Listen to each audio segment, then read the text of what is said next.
제가 본 걸 믿으실 수 있을지 모르겠습니다. 기내 선반 위에서 불꽃이 튀고 연기가 뿜어져 나왔어요. 누군가의 손은 새빨갛게 타오르고 있었고 승객들은 소리를 지르며 좌석에서 몸을 일으켰죠. 전 승무원인데도 그 순간엔 숨이 막히고 말았어요. 하지만 그보다 더 충격적인 건 우리가 비상 착륙한 공항에서 벌어진 일들이었습니다. 이 이야기를 들으시면 아마 한국을 다시 보게 되실 거예요. 안녕하세요. 제 이름은 엘레나입니다. 러시아 서쪽 끝 칼리닝그라드에서 태어나 자랐어요. 도시는 작지만 발트해와 접해 있어서 풍경이 정말 아름답습니다. 저희 가족은 5명이에요. 아버지는 은퇴하신 해군 장교셨고 어머니는 지역 병원에서 간호사로 근무하셨어요. 오빠는 지금 상트페테르부르크에서 IT 일을 하고 있고 여동생은 아직 고등학생이에요. 저는 집안에서 첫 번째로 외국 항공사에 입사한 사람이었죠. 어릴 때부터 하늘을 나는 것에 대한 막연한 동경이 있었고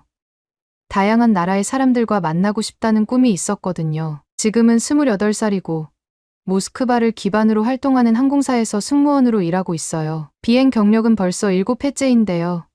그 중에서도 아시아 노선을 가장 많이 탔어요. 솔직히 말씀드리면 그다지 반가운 노선은 아니었어요. 특히 중국 노선은요. 처음엔 기대가 컸어요. 이국적인 문화, 화려한 도시, 맛있는 음식들을 상상했죠. 그런데 현실은 꽤 달랐습니다. 기내에서 큰 소리로 통화하거나 좌석을 무례하게 사용하는 승객들을 반복적으로 마주쳤어요. 심지어 기내에서 신발을 벗고 발을 올리는 분도 있었고요. 쓰레기를 아무데나 버리고 화장실도 깔끔하게 사용하지 않는 경우가 많았습니다. 그 모든 경험들이 쌓이면서 저도 모르게 아시아인에 대한 안 좋은 감정이 생겨버렸어요. 특히 중국 승객을 보면 무의식적으로 경계하게 되고 긴장하게 되더라고요. 잠깐 여러분 그거 아세요? 여러분의 구독, 좋아요, 알림 설정은 저에게 가장 큰 힘이 됩니다. 클릭 한 번으로 제게 큰 힘을 주시길 바라요. 하루는 이런 일도 있었어요. 북경에서 모스크바로 돌아가는 비행기였는데 한 승객이 탑승하자마자 제게 짜증 섞인 목소리로 불만을 터뜨리기 시작했어요. 좌석이 맘에 안 든다.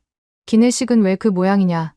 물은 왜 차갑냐는 등등 무려 5번이나 같은 말을 반복했어요. 결국 담당 매니저가 와서 진정시켰지만 그날의 피로는 말로 다 표현할 수 없었습니다. 그렇게 한 번, 2번. 점점 마음이 굳어갔어요. 역시 아시아 노선은 이라는 생각이 제 머릿속에 박히기 시작했던 거죠. 그런 제가 이번에도 상하이로 가는 비행 스케줄을 배정받았을 때 속으로 한숨을 쉬었어요. 익숙한 노선이지만 기대할 건 없다고 생각했거든요. 이륙 전부터 이미 기내는 분주했고 저는 평소처럼 긴장 상태로 준비하고 있었습니다. 이 비행이 끝나면 3일 정도 휴가가 예정되어 있어서 그 생각으로 스스로를 위로하고 있었죠. 그런데 이 비행은 정말 달랐습니다. 출발한 지 몇 시간이 지난 어느 순간 선반 쪽에서 퍽 하는 둔탁한 소리와 함께 연기가 피어오르기 시작했어요. 처음에는 누가 뭐를 떨어뜨린 줄 알았어요. 하지만 곧 불꽃이 튀기 시작했고 사람들의 비명이 기내를 가득 채웠습니다. 저는 본능적으로 소화기를 들고 달려갔어요. 그곳에는 타고 있는 물체 하나가 있었는데 나중에 확인해보니 그건 고용량 리튬이온 보조 배터리였어요. 일반적으로 보조 배터리는 기내 반입이 가능하지만 이 제품은 허용 용량을 초과한 데다 제조사도 불분명한 싸구려 모조품이었던 것으로 추정됐습니다. 아마도 승객 중 누군가가 제대로 신고하지 않고 몰래 들고 탑승했던 것 같았죠. 불은 금방 진화했지만 이미 한 명의 승객이 손에 심한 화상을 입었고 연기는 빠르게 기내 전체로 퍼져나가고 있었습니다. 저는 연기 속에서 승객들을 진정시키려 애썼고 기장은 즉시 가장 가까운 공항으로의 비상착륙을 결정했어요. 기장은 즉각적으로 비상착륙을 결정했고 가장 가까운 공항으로 항로를 변경했어요. 어디로 착륙하게 되었는지는 바로 그때 알게 되었죠. 바로 대한민국 인천공항. 솔직히 저는 그때 속으로 이렇게 생각했어요. 한국이나 중국이나 별 차이 없겠지. 이건 그냥 경유지일 뿐이고 내가 기대할 건 아무것도 없다고요. 하지만 제가 곧 알게 되었죠. 그건 엄청난 착각이었습니다. 비행기가 인천공항에 착륙하던 순간 창밖으로 보이는 활주로와 구조 차량들이 한눈에 들어왔습니다. 분명 비상 상황이었지만 이상하게도 공항 전체가 매우 정돈되어 있고 차분해 보였습니다. 비행기가 멈추기도 전에 이미 구조대원들이 탑승구 앞에 대기하고 있었고 응급처치 팀도 정확한 위치로 신속히 움직였어요. 말 그대로 훈련된 군대처럼 움직이고 있었죠. 저도 수많은 공항을 다녀봤지만 이토록 빠르고 조직적인 대응은 처음이었습니다. 그런데 진짜 놀라움은 그 다음이었습니다. 비상 조치를 마치고 공항 내부로 이동하면서 저는 또 다른 충격을 받았어요. 인천공항의 내부는 말 그대로 최첨단 공항 그 자체였어요. 건물의 규모는 말할 것도 없고 천장이 믿기지 않을 만큼 높았고 내부는 빛이 가득했어요. 바닥은 광이 날 정도로 깨끗했고 전광판은 한치의 오차도 없이 정확한 정보를 띄우고 있었어요. 심지어 수화물 자동 시스템과 전자출입 통로까지 모든 게 매끄럽게 작동하고 있었죠. 입국 게이트 근처엔 다국어 안내 기계가 놓여 있었는데 러시아어도 지원이 되더라고요. 정말 깜짝 놀랐습니다. 공항 직원들은 영어뿐 아니라 다른 외국어에도 능숙했고 무언가를 물어보면 단순히 대답하는 게 아니라 먼저 같이 걸어가며 안내해줄 정도로 세심했어요. 솔직히 말씀드리자면 저는 한국도 중국처럼 복잡하고 조금은 무질서할 거라고 생각했었습니다. 아시아에 대한 제 편견이었죠. 중국 공항에서는 여러 번 안내판이 부정확하거나 직원들이 무뚝뚝하게 대했던 경험이 있었기 때문에 그런 이미지가 머릿속에 박혀 있었던 것 같아요. 그런데 지금 제가 발을 딛고 있는 이 공항은 그 어떤 유럽의 국제공항보다도 더 정돈되고 조용하며 심지어는 아름다웠습니다. 수많은 사람들이 오가고 있음에도 혼란스럽지 않았고 모든 시스템은 마치 하나의 유기체처럼 자연스럽게 작동하고 있었어요. 이 모든 걸 보며 저는 또 한 번 큰 충격을 받았습니다. 한국이 이렇게 발전한 나라였다고 라는 생각이 머릿속을 가득 메웠고 저도 모르게 스스로가 부끄러워졌습니다. 단지 몇 가지 좋지 않은 경험만으로 저는 너무 오랫동안 아시아 전체를 하나의 이미지로 단정짓고 있었던 거죠. 그 순간 깨달았어요. 내가 몰랐던 세상은 이미 나보다 몇 걸음 앞서 있었고 그 중에서도 한국은 단순한 여행지가 아니라 진짜 미래를 보여주는 창 같은 나라였습니다. 기내의 상황이 어느 정도 안정된 후 저희 승무원들은 비행기 외부로 나와 당국과 간단한 조사를 받게 되었어요. 그 과정에서 한국공항 직원 한 분이 제게 작은 물병과 따뜻한 커피를 건넸습니다. 고생 많으셨어요. 잠깐 앉으세요. 라고 조심스럽게 말을 건네는데 그 말 한마디에 마음이 놓였는지 갑자기 눈물이 나올 뻔했어요. 저는 그런 따뜻한 배려에 익숙하지 않았습니다. 그저 임무를 수행했을 뿐인데 이렇게까지 배려를 받다니 어색하면서도 고마웠어요. 그날 저녁 항공사 지시로 인해 하루 동안 한국에 체류하게 되었습니다. 호텔에 도착한 저는 간단히 짐을 풀고 잠시 바람을 쐬기 위해 호텔 근처를 걸어봤어요. 낯선 도시에 대한 두려움도 있었지만 낮에 경험한 사람들의 친절함이 조금이나마 마음을 편하게 해주었어요. 길거리에는 야간에도 밝은 조명이 켜져 있었고 사람들이 휴대폰을 보며 조용히 걸어다녔습니다. 특히 인상적이었던 건 이곳이 이렇게 안전하고 조용하다는 사실이었어요. 도로는 깨끗했고 담배꽁초 하나 없이 정돈되어 있었습니다. 호텔 로비에 있던 리셉션 직원에게 주변 식당을 추천해달라고 하자 그는 친절하게 지도를 꺼내 손으로 직접 표시까지 해주며 설명해 주었어요. 이 골목으로 들어가면 아주 맛있는 김치찌개 가게가 있어요. 외국인도 많이 오니까 걱정하지 마세요. 그렇게 찾아간 식당은 작고 아담한 한식당이었습니다. 들어서자마자 구수한 된장 냄새가 코를 간지럽혔고 몇몇 손님들이 조용히 식사 중이었어요. 저는 자리에 앉아 메뉴판을 뚫어져라 쳐다봤지만 한글로 적힌 음식들이 낯설기만 했어요. 익숙한 단어나 그림이 없어 머릿속이 하얘졌습니다. 주변의 직원도 보이지 않아 당황하고 있었는데 그때 옆 테이블에 앉아있던 한 젊은 여성이 조용히 말을 걸어왔습니다. 처음이신가요? 제가 추천해드릴까요?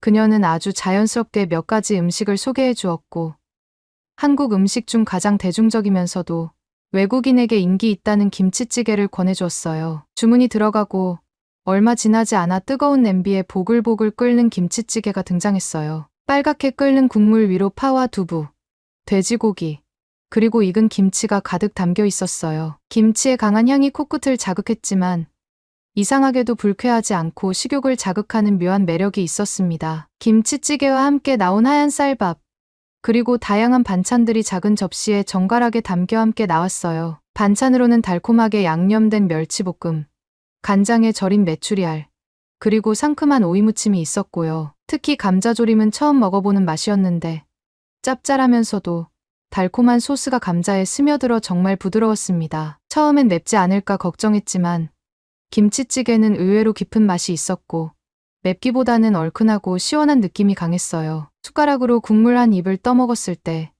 몸 안이 따뜻하게 데워지는 기분이 들었고 돼지고기와 김치가 어우러져 내는 감칠맛은 정말 인상적이었어요. 함께 먹는 밥과도 너무 잘 어울렸고 김치 하나만으로도 이렇게 다양한 맛이 날 수 있다는 게 믿기지 않았습니다. 그녀는 식사 중간중간 저를 살펴보며 물었어요. 너무 맵지 않으세요?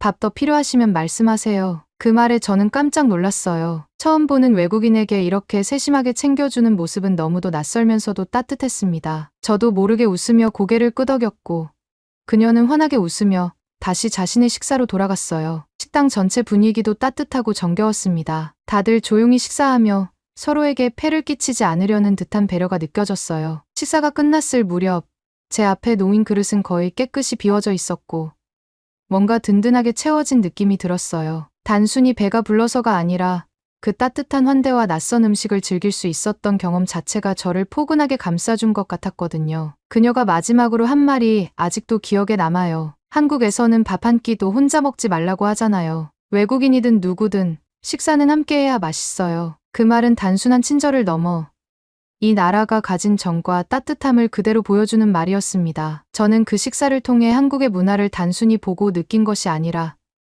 직접 경험하며 마음으로 받아들이게 된 순간이었어요. 그날 저녁 호텔로 돌아가는 길에 비가 내리기 시작했어요. 갑작스러운 봄비였는지 우산을 챙기지 못한 저는 걷는 내내 온몸이 젖어버렸습니다. 호텔로 가는 골목은 생각보다 어두웠고 저는 조금씩 초조해지기 시작했어요. 낯선 도시에서 젖은 옷차림에 어둠 속에서 혼자 걷는 느낌은 어쩐지 고립된 기분마저 들게 했습니다. 바로 그때였어요. 갑자기 머리 위로 무언가 툭 하고 내려왔고 제 눈앞에 펼쳐진 건 큼지막한 회색 우산이었습니다. 놀라서 뒤를 돌아보니 정장을 입은 한 남성이 조심스럽게 말을 걸었어요. 혼자 가세요?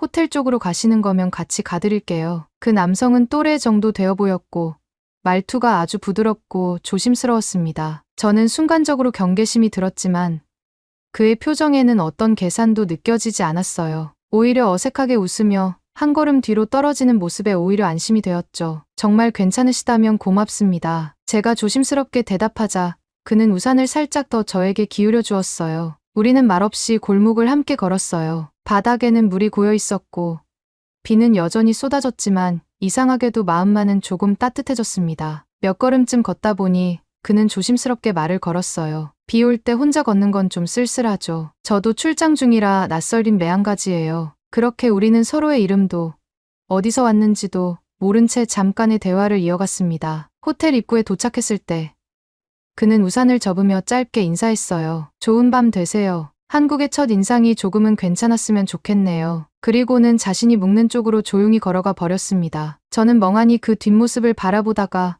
호텔 로비로 들어와서야 현실로 돌아왔어요. 작은 친절이었지만 그 순간만큼은 제게 큰 울림이 있었습니다. 제가 상상해왔던 아시아 사람들에 대한 이미지와는 전혀 달랐고 그 짧은 만남 하나로 누군가에 대한 생각이 달라질 수도 있다는 걸 느꼈어요. 이전 같았으면 그냥 스쳐 지나갔을 장면이지만 그날의 비와 우산 그리고 그 낯선 남성의 말 한마디는 제 마음에 깊게 남았어요. 그리고 저는 그날 밤 다시 한번 생각했어요. 내가 알고 있던 세계는 너무 좁았다고. 한국이라는 나라, 이 낯선 도시는 제게 편견을 넘어서 따뜻함을 가르쳐주고 있었습니다. 한국에서의 하루는 정말 빠르게 지나갔습니다. 비상 착륙 이후 처음 접한 사람들의 반응과 질서 있는 시스템. 그리고 너무나도 현대적인 공항의 모습은 제게 깊은 인상을 남겼습니다. 하지만 저는 그저 운이 좋았던 거겠지.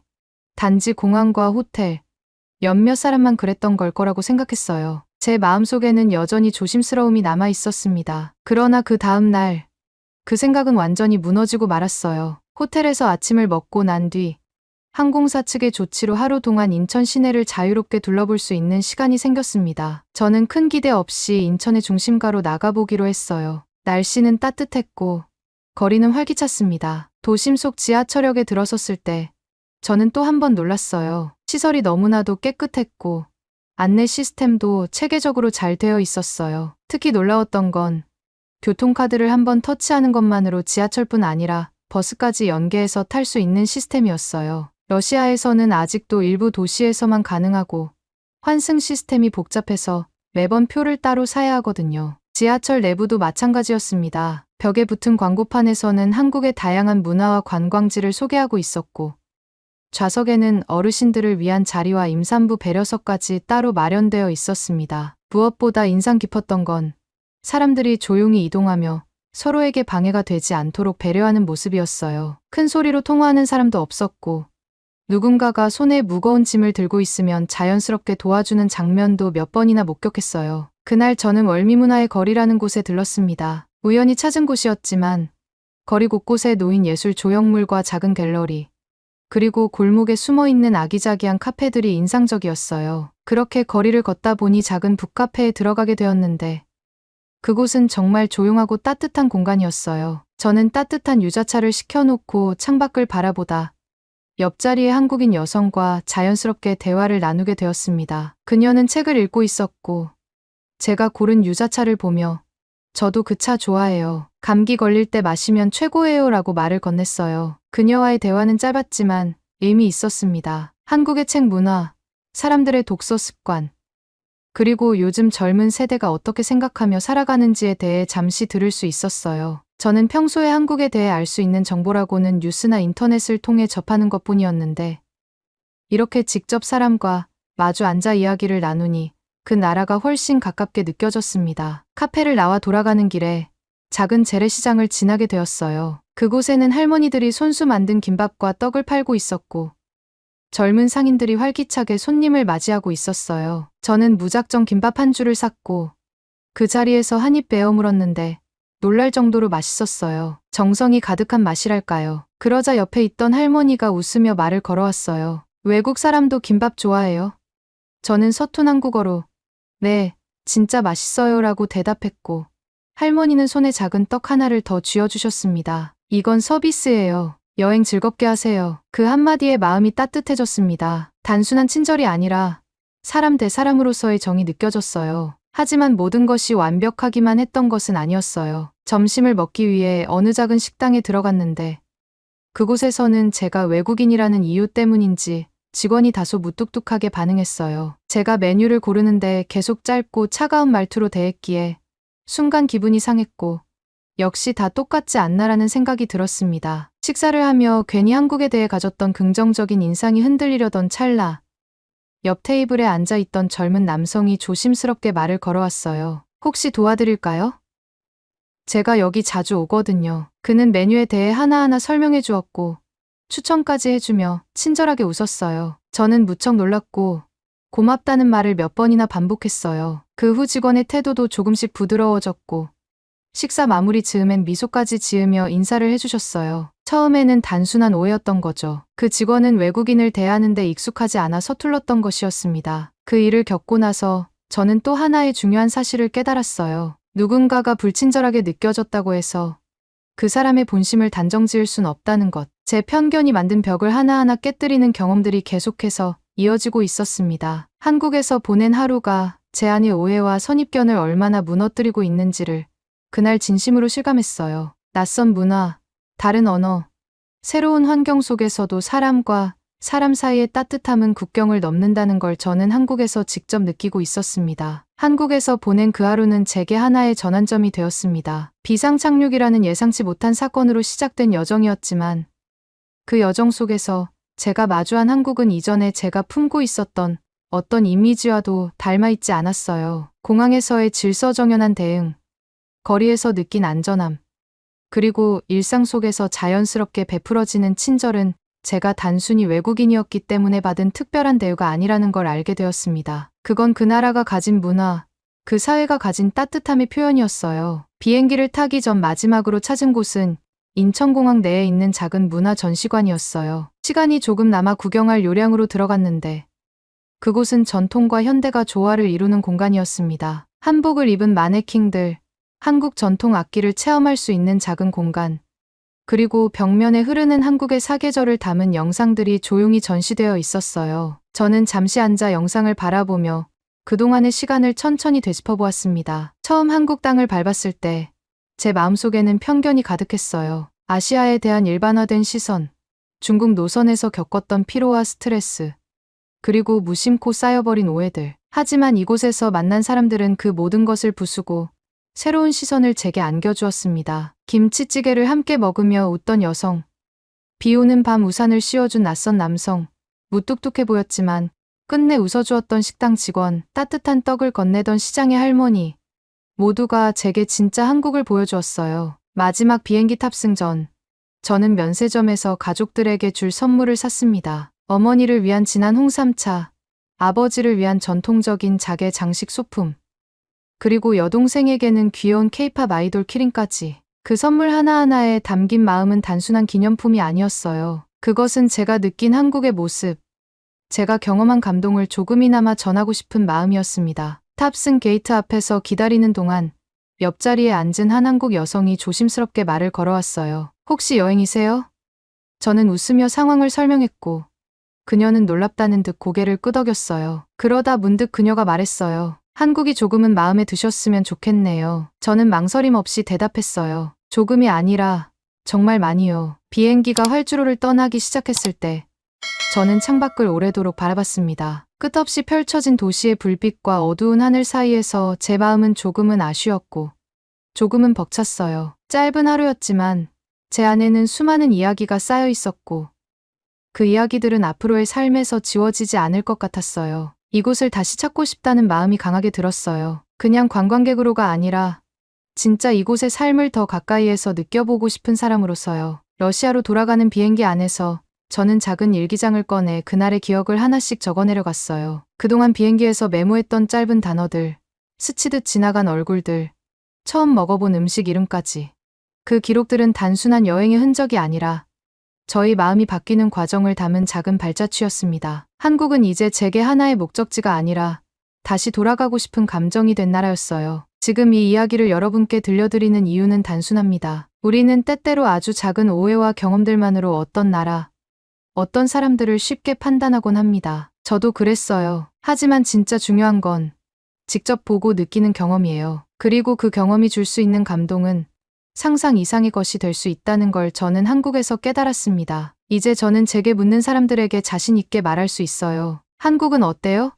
라는 질문에 저는 항상 이렇게 답합니다. 정말 따뜻한 나라예요. 사람도, 문화도, 그 공기조차도요. 다음 휴가가 생기면 저는 분명히 다시 한국을 찾을 거예요. 이번엔 더 오래, 더 깊이, 더 넓게 한국을 경험하고 싶어요. 그곳에서 또 어떤 이야기를 만나게 될지 벌써부터 기대가 됩니다. 그때도 이렇게 글로 남길 수 있다면 좋겠어요. 그리고 그 글을 또 누군가가 읽고 한국이라는 나라를 한 번쯤 경험해보고 싶다는 마음이 생긴다면 그보다 더 좋은 일은 없을 것 같습니다. 러시아로 돌아온 뒤에도 한국은 제 머릿속에서 좀처럼 떠나지 않았습니다. 일상으로 돌아와 다시 비행 스케줄에 따라 세계 여러 도시를 오가면서도 문득문득 떠오르는 건 한국의 풍경과 사람들의 표정, 그리고 그날의 따뜻했던 기억들이었어요. 지하철역의 조용한 분위기, 시장 골목의 따끈한 김밥 냄새, 그리고 비 내리던 밤 우산 아래의 온기까지 모든 것이 선명하게 되살아났습니다. 그때의 경험이 너무도 특별했기 때문일까요? 다른 나라에 도착해서도 종종 한국과 비교하게 되었고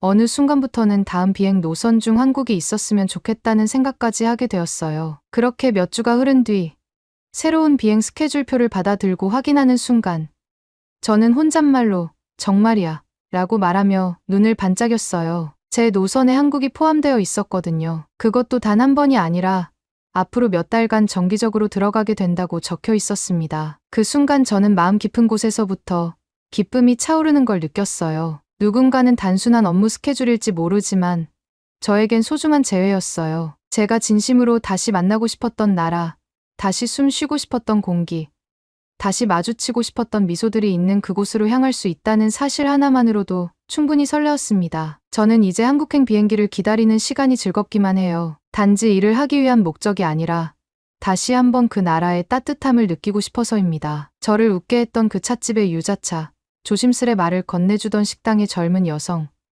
아무 조건 없이 우산을 씌워주던 낯선 남성, 시장 골목의 다정한 할머니, 그 모든 장면들이 다시 제 앞에 펼쳐지길 기대하고 있어요. 그리고 언젠가는 휴가를 내어 정말 한국 곳곳을 천천히 돌아볼 계획도 세우고 있어요. 서울뿐 아니라 부산, 제주도, 경주 같은 도시들도 가보고 싶고 직접 전통 한옥에서 하룻밤 묵으며 한국의 옛 정취도 느껴보고 싶어요. 그리고 아직 먹어보지 못한 수많은 음식들도 하나하나 경험하고 싶습니다. 지금 이 글을 마무리하며 저는 조용히 다시 한번 그 나라를 떠올려 봅니다. 한국은 저에게 단순한 여행지가 아니었어요. 삶의 속도를 잠시 늦추고 사람의 따뜻함을 다시 배우게 해준 곳이었습니다. 다음 한국행 비행기를 준비하며 저는 또 다른 이야기를 써 내려갈 준비를 하고 있어요. 그 이야기도 언젠가 여러분께 들려드릴 수 있기를 바랍니다. 그리고 바라건대 그 이야기는 또 누군가의 마음에 작은 여운을 남길 수 있었으면 좋겠어요. 한국은 그런 나라니까요. 처음은 낯설지만